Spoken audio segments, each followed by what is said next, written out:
Hello students, solve paper की series में आज हम देखने जा रहे हैं इंग्लिश का हल प्रश्न पत्र solve paper foundation course English language. आप देख सकते हैं लिखा है स्क्रीन पर बीए थर्ड ईयर 1 अप्रैल 2024। तो 1 अप्रैल 2024 से आशय 1 अप्रैल 2024 को जो इंग्लिश का पेपर आपका हुआ उसके आंसर्स आपको बताए जा रहे हैं 50 क्वेश्चन के। आप सेल्फ एनालिसिस कर सकते हैं, अपना स्वयं का एनालिसिस कर सकते हैं कितने क्वेश्चन आपके करेक्ट गए और कितने नहीं। तो जिन विद्यार्थियों के 50 में से 40 या 45 क्वेश्चन सही गए ज़रूर कमेंट बॉक्स में लिखिए, वे जीनियस कैटेगरी के विद्यार्थी हैं। जिन विद्यार्थियों के 30 से 35 प्रश्न सही गए हैं वे बी कैटेगरी में हैं, इंटेलिजेंट विद्यार्थियों की श्रेणी में हैं। और जिन विद्यार्थियों के 18 से 20 प्रश्न सही गए हैं वे पासिंग की श्रेणी में हैं। तो ज़रूर कमेंट बॉक्स में लिखिएगा। हम देख रहे हैं मार्च अप्रैल 2024 BA BSW third year examination foundation course English language and communication skill का पेपर, जो कि 50 ऑब्जेक्टिव आपको आए हैं, 18 मार्क्स आपको लेना है। पहला क्वेश्चन आपके सम्मुख है, the glide of the train is poem in the poem the express is compare to. A option हमारा करेक्ट है, walk of a queen. Number 2 question है, how does the train in the poem the express moves ahead. B option correct है, it moves ahead without bowing to anyone and showing any concern.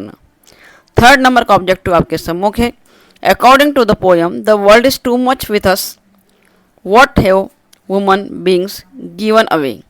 B option इसका correct हो सकता है, थोड़ा सा doubt है, their powers. B पे correct करेंगे विद्यार्थियों। हल प्रश्न पत्र आपको दिया जा रहा है, आंसर्स बताए जा रहे हैं 50 क्वेश्चंस के। तो 95% ये पेपर के आंसर सही होंगे। 1-2 प्रश्नों के उत्तर इधर उधर हो सकते हैं, तो उसको लेकर एकदम से कमेंट ना करिएगा, अपना अपना लेवल पर देख लीजिएगा, करेक्ट कर लीजिएगा। चौथा प्रश्न आपके सम्मुख है, the speaker in the world is too much with us feels the humanity has lost touch with. D option correct है, टेक्नोलॉजिकल एडवांसमेंट। 5 नंबर का क्वेश्चन देखिए, हम फाउंडेशन कोर्स इंग्लिश का हल प्रश्न पत्र देख रहे हैं 2024 का देवी अहिल्या विश्वविद्यालय के अकॉर्डिंग डीएवीवी का हल प्रश्न पत्र है विद्यार्थियों। What does the phrase we are off tune suggest in the poem the world is too much with us. हमारा डी ऑप्शन करेक्ट है, we are out of the harmony with ourselves. 6 number का question, why does the narrator of my financial career decide to open a bank account.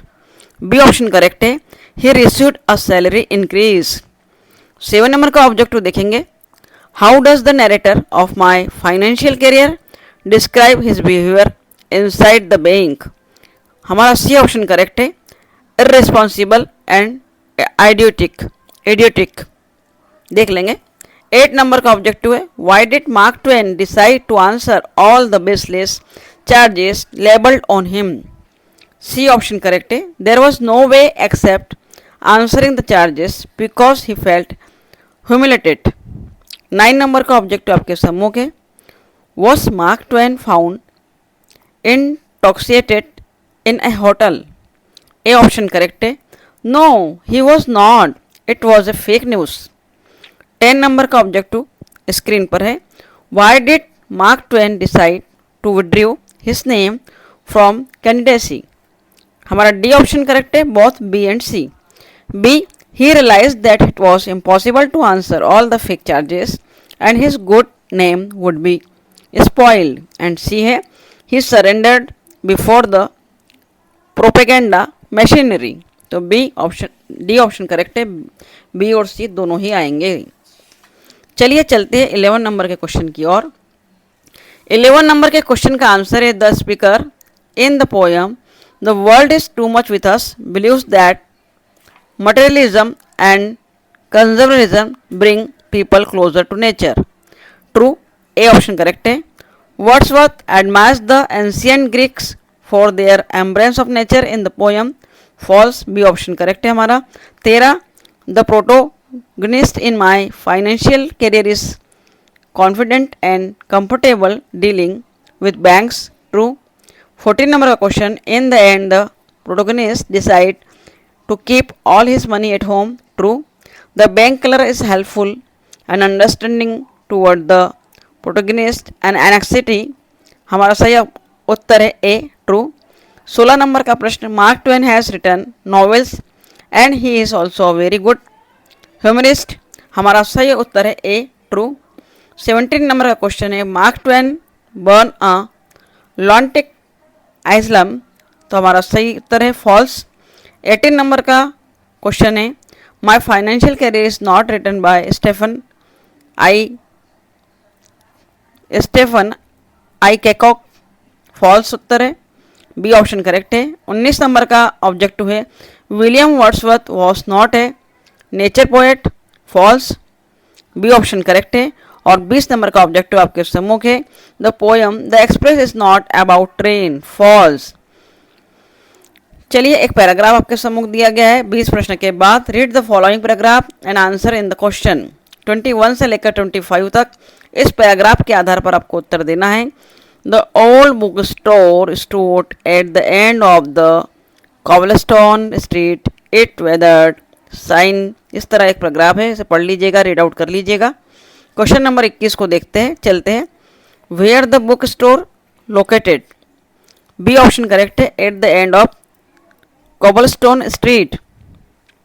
22 number का objective, what is the condition of the book store sign. B option correct है, weathered and cracking. 23 number का question आप देखेंगे, screen पर है, how does sunlight contribute to the atmosphere inside the book store. C option correct है, it filters through narrow window creating a warm and inviting atmosphere. 24 number का question देखिए विद्यार्थियों, students, what fills the shelves inside the book store. Dusty volumes. B option correct है। और 25 number का objective आपके सम्मुख है, who is the intended audience of the book store. तो 25 नंबर के ऑब्जेक्टिव का सही उत्तर है B, correct option, book lovers from all walks of life. चलिए देखते हैं अगला क्वेश्चन। 26 नंबर का क्वेश्चन आपके सम्मुख है, एक पैराग्राफ दिया गया है, पैराग्राफ को रीड आउट करेंगे। The sun dipped below the horizon casting a warm orange glow across the tranquil lake. The trees leaning the shore whispered in the evening breeze, and air carried the scene of pine. It was a moment of serene beauty, inviting reflection and peace. चलिए इसके आधार पर उत्तर देना है 26 से 30 तक, 26 to 30। उसमें पहला objective आपके समूह है 26, what is the atmosphere created by the setting sun in the passage. Setting sun in the passage, B option correct है, वार्म एंड स्क्रीन। 27 नंबर का क्वेश्चन है, what colour does sun cast across the lake. Orange, B option correct है, orange. 28 number का question देखिए, what is the effect of evening breeze on the trees. They whisper, B option correct है, they whisper. 29 number का objective, what scent fills the air in the passage. Pine, C option correct है, pine. 29 का C, pine. 30 number का objective, what does the passage invite. Reflection and peace, A option correct है, reflection and peace. 31 number का objective, which of the following is an effective strategy for improving easy coherence। B option correct है, using clear transactions between paragraphs. 32 number का objective है, what is the primary purpose of an introduction in the essay. A option correct है, provide the summary of the main points. चलिए चलते हैं do as directed. Do as directed के questions देखेंगे, which word correctly completes the sentence I am going to dash a book at the library। तो correct option है A, borrow, BORROW, borrow, A option correct है हमारा। I am going to borrow a book at the library। 34 number का objective, select the correct word I have to dash my keys from before leaving the house। ensure, I have to ensure my keys before leaving the house। ENSURE, A option हमारा correct है। 35 number का objective, choose the correct word to complete the sentence. She had to dash between the job offers. She had to choose between the job offers, हमारा सही answer है B. 36 number का objective देखिए विद्यार्थियों, 36 में हम देख रहे हैं what does the proverb too many cooks spoil the broth means. B option correct है, having many people involve can ruin a project. तो विद्यार्थियों वीडियो को स्किप ना कीजिए, बहुत ही महत्वपूर्ण प्रश्नों के उत्तर आपके सम्मुख प्रदान किए जा रहे हैं। और अगर वीडियो हेल्पफुल है और इसी प्रकार का मार्गदर्शन और भी चाहते हैं और भी पेपर्स के सॉल्यूशन चाहते हैं तो ज़रूर लिखिएगा, आपके उत्तरों को ध्यान दिया जाएगा और उस पर काम किया जाएगा। 36 नंबर का क्वेश्चन देख रहे हैं what does the proverb too many cooks spoil the broth mean, having many people involve can ruin a project. B option correct है। 37 का ऑब्जेक्टिव देखेंगे what does the proverb birds of feather flock together suggest. हमारा B option correct है, similar people and tend to associate with each other. 38 number का objective what is the meaning of all that glitters is not gold. B option correct है, not everything attractive और valuable is truly good.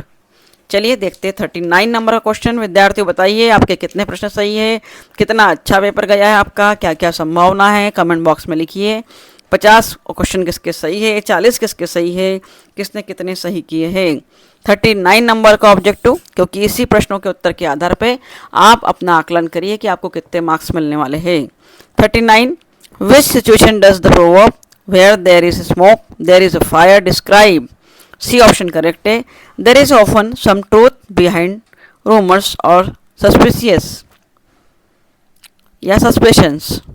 40 number का objective what is the meaning of the idiom burn the midnight oil.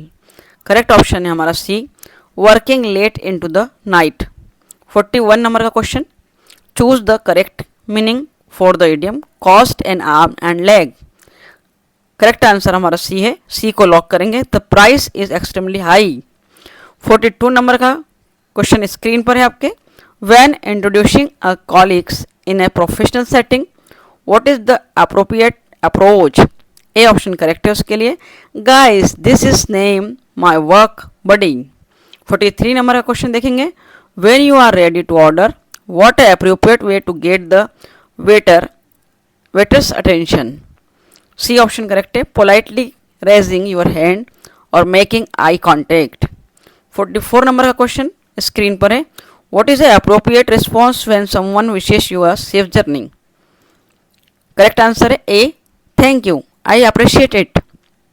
45 number का question, when should you file in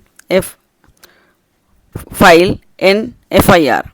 C option correct है, as soon as possible after the crime is discovered. चलिए देखते हैं 46 number का question, how should you format your resume to make it easily readable. B option correct है, choose a clean and professional layout with consistent formatting. B option correct है 46 का। 47 number का question screen पर है विद्यार्थियों, what is the purpose of skills section on a resume. C option correct है, the highlight specific abilities relevant to the job you are applying for. 48 number का question देखेंगे विद्यार्थियों, what is the primary purpose of the subject line in an email. Correct answer है A, to summarise the entire email content. 49 number का question देखेंगे, in what situation is a acceptable to use all uppercase letters in email। सही answer हमारा है, correct answer है C option को lock किया जाए, टू एम्फेसाइज इम्पॉर्टेंट पॉइंट्स। और इंग्लिश लैंग्वेज के इस पेपर का 50 नंबर का क्वेश्चन, 50 नंबर का अंतिम प्रश्न आपके समूह के स्क्रीन पर, what is the purpose of headline और title in a blog post. A option correct है, to grab the readers attention. तो इस प्रकार विद्यार्थियों स्टूडेंट्स, आज आपने 1 अप्रैल 2024 BA तृतीय वर्ष BA थर्ड ईयर, मार्च अप्रैल 2024 का हल प्रश्न पत्र देखा, सॉल्व्ड पेपर देखा है फाउंडेशन कोर्स इंग्लिश लैंग्वेज का। 50 पूरे प्रश्न आपको सॉल्व किए गए देवी अहिल्या विश्वविद्यालय के अकॉर्डिंग। और भी आगे फाउंडेशन कोर्स के 2 पेपर आपके शेष बचे हैं, उन्हें जल्दी ही लेकर आ रही हूँ। तो ऐसे ही महत्वपूर्ण वीडियोस को पाने के लिए बने रहिए हमारे चैनल के साथ, बेट क्लासेस बाय सुनीता चौकसे में। Thank you very much for watching my video. Thank you.